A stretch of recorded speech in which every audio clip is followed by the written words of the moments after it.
Subscribe करा। राजगुरुनगर खेड येथे जनसन्मान यात्रा मोठ्या उत्साहात पार पडली। त्यावेळेस राज्याचे उपमुख्यमंत्री माननीय अजितदादा पवार साहेब उपस्थित होते। यावेळी दादांचे जोरदार स्वागत करण्यात आले।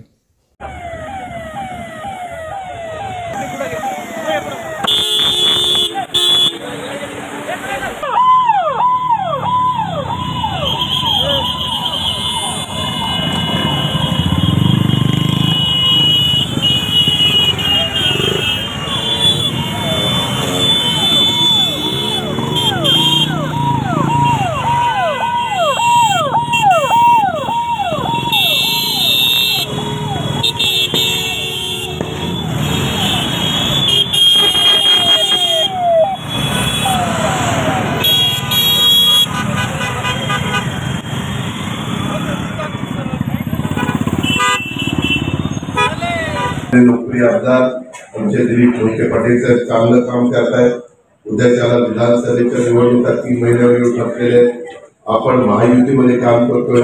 महायुतीमध्ये हे प्रमुख पक्ष आहेत, भारतीय जनता पक्ष, शिवसेना आणि राष्ट्रवादी, RTI इतर पण मित्र पक्ष आहेत।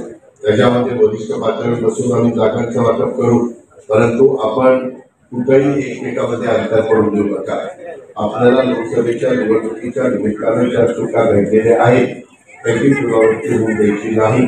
त्यावेळेस संविधानाच्या बद्दल खोटं सांगितलं गेलं बदलला म्हणून, त्यावेळेस मुस्लिम समाजाच्या बद्दल गैरसमज निर्माण करून दिला, CAA कायदा तुम्हाला अडचणीत आली म्हणून काहींना सांगितलं आता ही घटनाच बदलणार आहे, काहींना सांगितलं की आता ते आरक्षणच काढणार आहेत।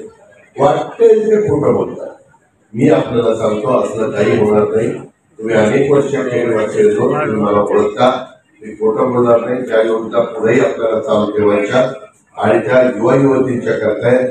मगाशी आमदार साहेबांनी सांगितलं तसं 3, 5 आणि 7.5 वर्ष मोठ्याचं वीज बिल माफ केलेलं, आता वीज बिल भरायचं नाही।